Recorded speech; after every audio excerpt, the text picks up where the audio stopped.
Root lesion nematodes have become a hidden hindrance to northern grain growers, slashing crop productivity and forcing a rethink of traditional cropping rotations.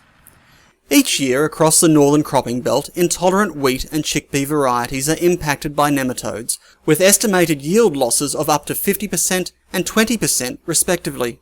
Probably hard to quantify, but if you had a crop doing, say, 3 tonne a hectare where you had nematodes, you could be down to a tonne a hectare.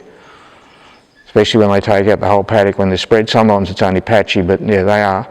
And the other interesting finding now is the tie-in with crown rot and how much damage the two combined together can cause us. Crown rot's just endemic on the plain, we just don't seem to be able to get rid of it. The nematodes, we've got half the farm from the late war till the 70s before we took it over, all it did was grow wheat, so it's riddled with nematodes. So, wheat's really a once in 10 year crop for us. Rob Taylor is hosting a research trial that's being conducted by the GRDC-funded Northern Grower Alliance on his 2,000 hectare mixed winter and summer cropping property, Curraweena, in the central Darling Downs.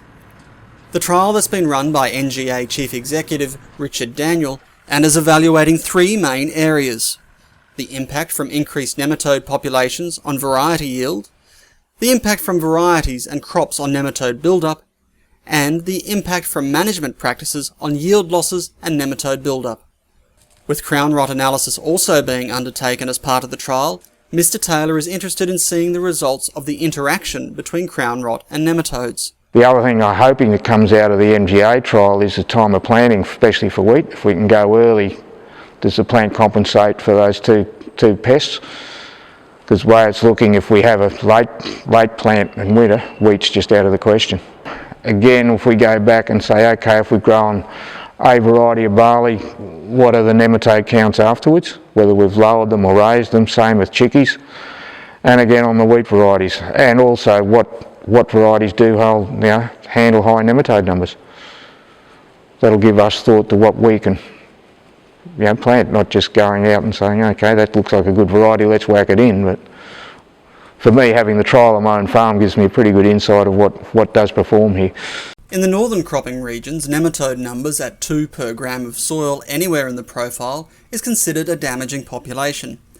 The NGA's trial activity at Curraweena started in 2013 in a paddock with an existing natural population of 6 per gram of soil. We'll go back 3 winters into where the trial is. We had planted 18 metre strips, one of Strzelecki wheat and the other one of Caparoi durum. The Strzelecki lifted the nematode numbers where the Caparoi held them about where they are. If going on the soil tests, even where the Caparoi was, we're still high nematodes, but yeah, this will give us very high to high of what different varieties will come out of it.